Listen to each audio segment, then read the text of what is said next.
سلام دوستان، چطورید؟ اومدم اینجا تا با یکی از کاربردی ترین برنامه‌های جهان رو بهتون معرفی کنم.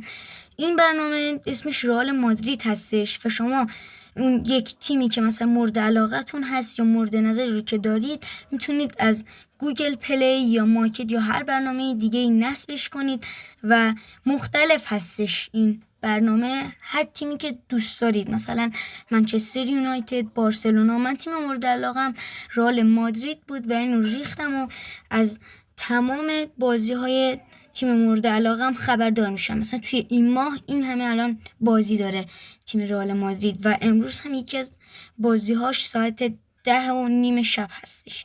خب میبینید که ماهای آینده مثلا همه رو، ماهای گذشته رو، بازی‌هایی که داشته رو بهتون نشون میده.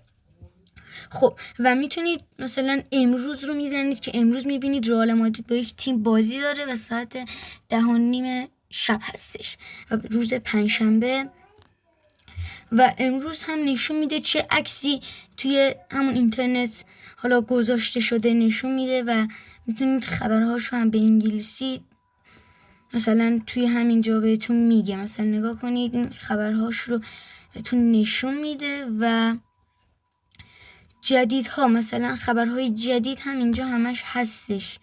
توی اینجا یکم صبر کنیم بالا میاره همه عکساش.